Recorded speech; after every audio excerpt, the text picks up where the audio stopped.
My name is Vincent Karuru, Director ICT Mount Kenya University, and I'm here to take you through the online examination procedure. We are going to start with the guidelines. The guidelines has 3 sections. One is the purpose, that is to facilitate understanding and adherence to the online examination, expectation and requirements. 2.0 is on pre-online examination instructions, and part number 3 is on the actual examination instructions. The students are advised to make sure that the machines they'll be using during the examination have enough power, they have enough connectivity, because the success of this examination is on good internet connection. The students have also been provided with support lines, which are available in our student portal and in our e-learning portals. In case of technical support, the technical hitches, they can contact the academic division or ICT for support. We have also provided an online link in our student portal, that is assessment.mku.ac.ke, /portal, where the student will be able to take the exams from. The other thing is that students need to know is that they need to make sure they can log in before the day of the exam, and once they log in, they need to ensure that they change their password to protect their accounts. Then lastly, students need to be aware that of the resources they require during the examinations. We understand some papers are in chemistry, in physics and mathematics. They may require scientific calculators, they may require log tables. Those resources they are supposed to have during the exam.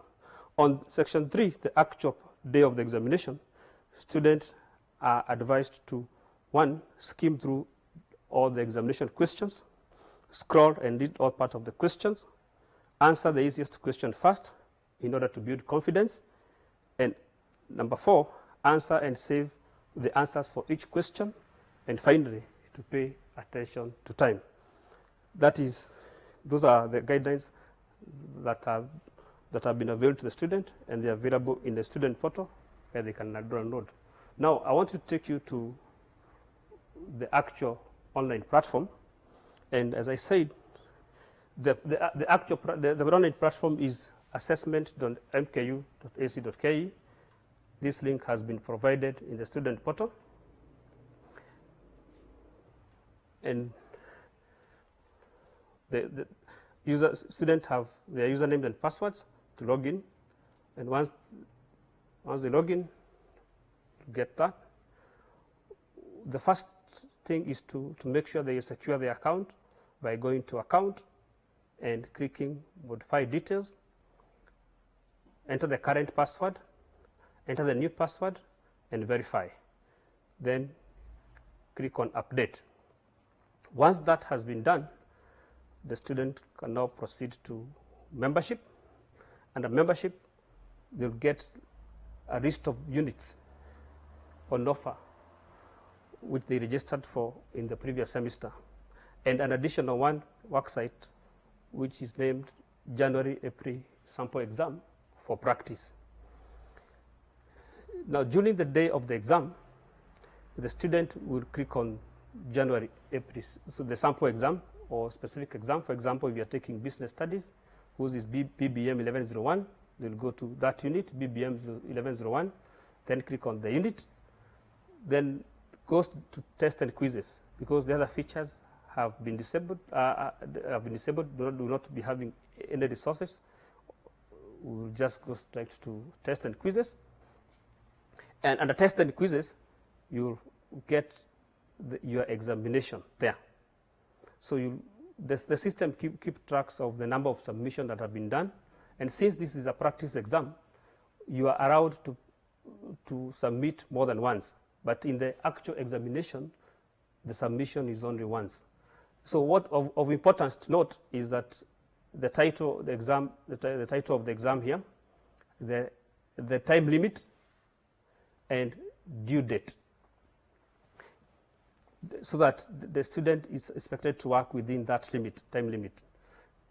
Then, once you click practice exam, you'll get some notification, of course, confirming the unit code, the title, and the details of the paper.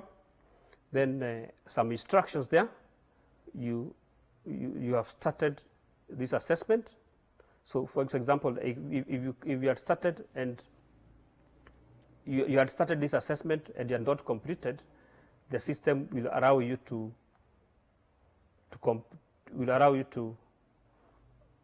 continue from where you had stopped. First, I want to submit this one so that we can start afresh.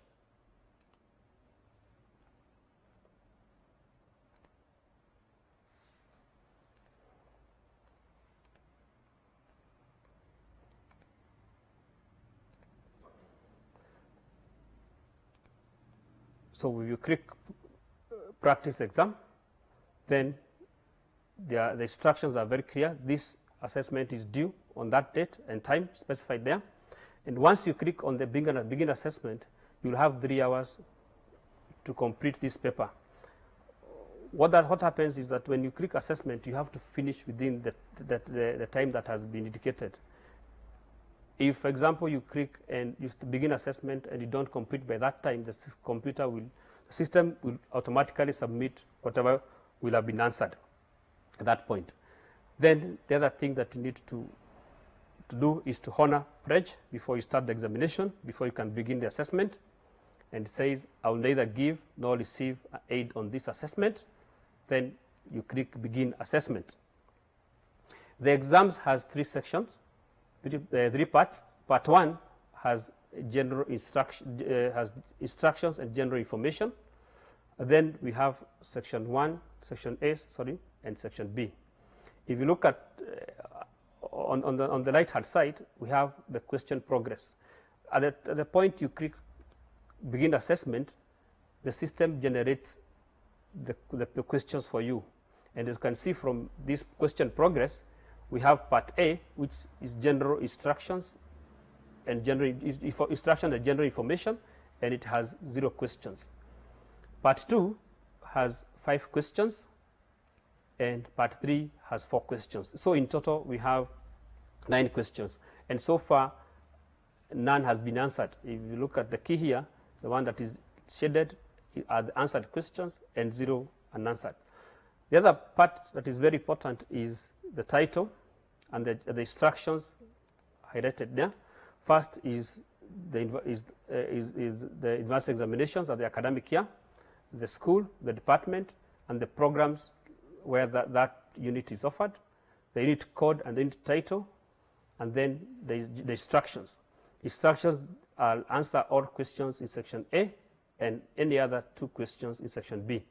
So as you can see from our progress questions here, we will be required to answer all the 5 questions in section A and only 2 in section B. But the system has already generated 4. At this point, you can preview the questions. You can choose either to click on the question to go to that question directly, or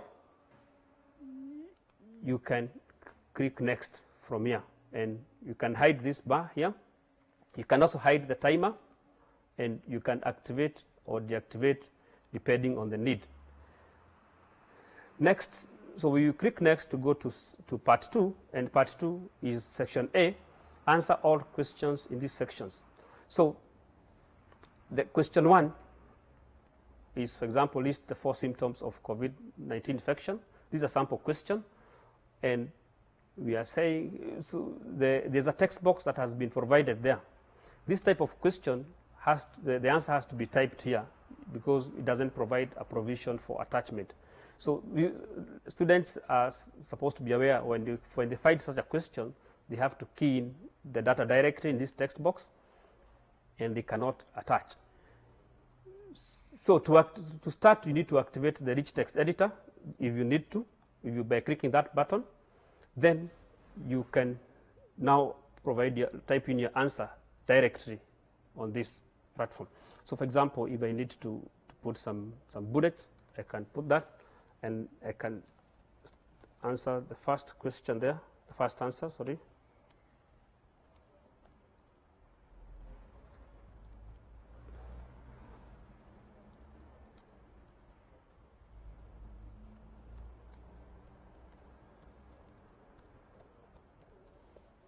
Now, one of the advantage of this rich text editor is it saves your work automatically. But remember, you can always click on save at any given time. We are through with question 1, so we click next. You can click next to go to question 2. And question 2, as you can see, is a mathematics question. It says evaluate the function, and the function has been attached there. So what you'll do as a student, and the instructions are very clear, click browse to locate the file and click upload. So you'll take a piece of paper, do the exam, do the question, answer the question. If you use more than one paper, is okay. Take the photo of those papers, save them in your computer, then you upload. The system takes a maximum of 40 MB per file. So once you have done that, you'll click on choose. You indicate, for example, where the file is, that is the file, and click upload. If, for example, you have more than one file, you can still go back and upload the other file, like that. And as you can see, you need to remember to click upload, and you can see here that you have your answers for this question, and it has 2 files upload. Then you click next to move to the next question. The next question is on communication skills. So you activate the rich text editor. You go through the question carefully. Then you go to the answers. For example, you can write, maybe the answer is that. Complete.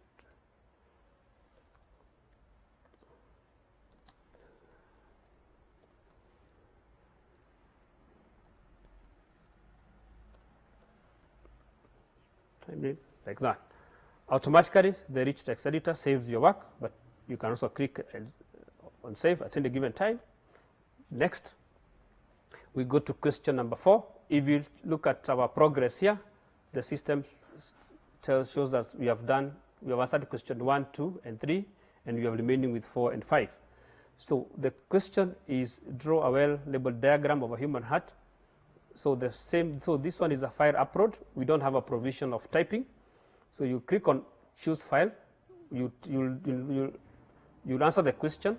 Then after you have answered the question, you'll scan or take a photo, then upload. Once you're through, you'll click on next to move to the other question. Question number 5 is a multiple choice question, and it's asking the largest excreted organ of a human body is. So you'll choose the right answer, the one that you think is okay, is correct, then proceed by clicking next. We are through with section 1, and now we are in section 2. Section B has 4 questions. So if you go to the progress, you'll find we have questions 6, 7, and 8. And here, the instructions are answer any 2 questions from this section.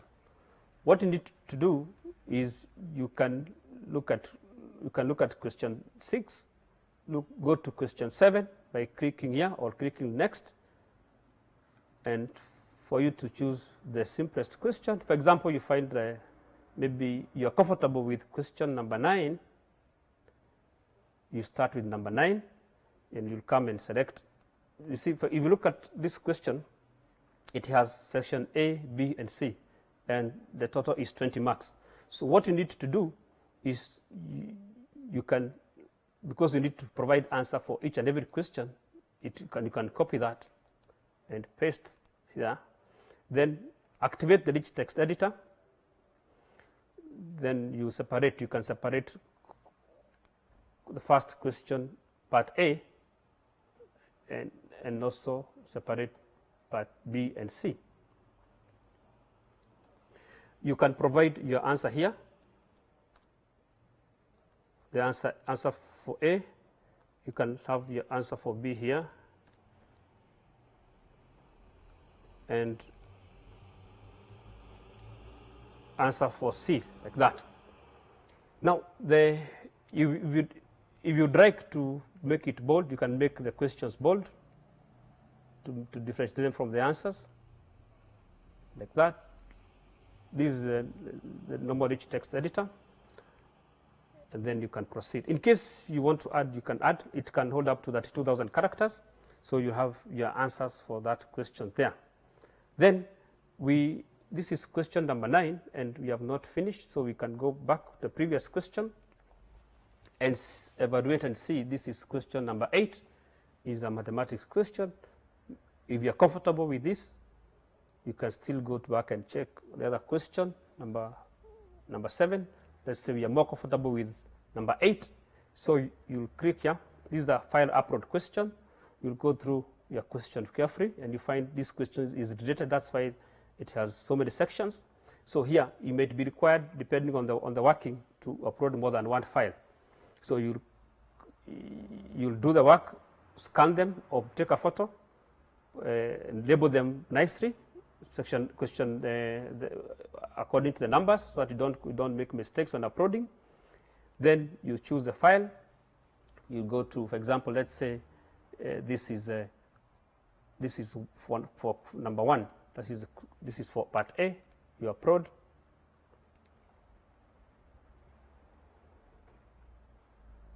Then you can go to part B. Maybe it's a different file. If it cannot fit in the same, you click there. It is advisable that you separate. Even if you separate them, it's better for easy marking. Then you choose another file, like maybe those 3 files. Let's say those are the 3 files that you want to upload. And you can, if you upload the wrong file by mistake, then you can remove and upload the right one. Now, if you look at our progress, and we have our time remaining here, and we also have our progress here to guide us.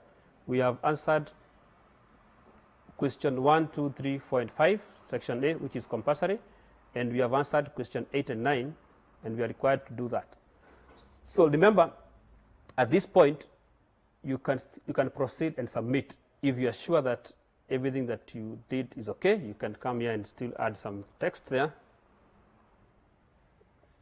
And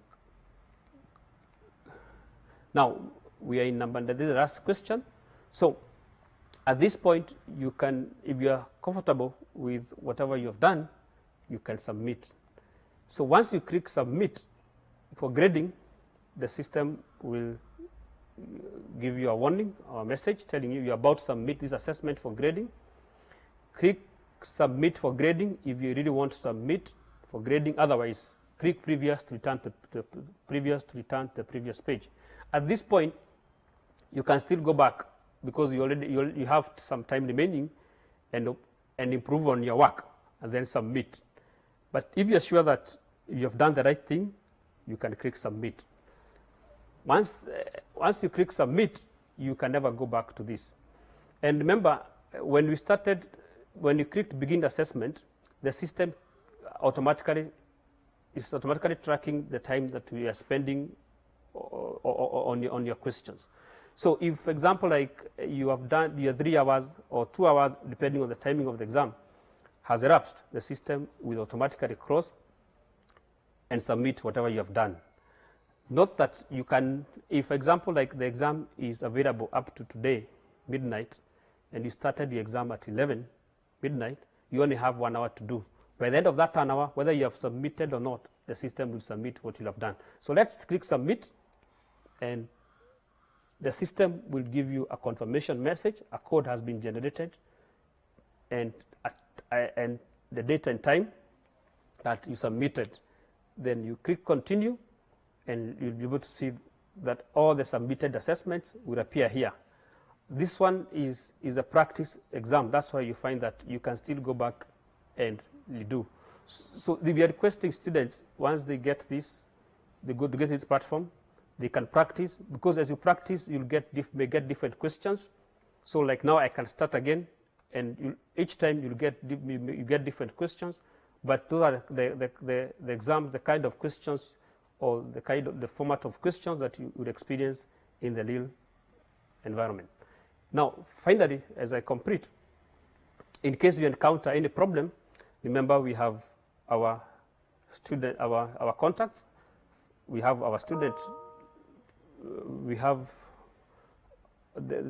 our student support line. For example, from the student portal, you can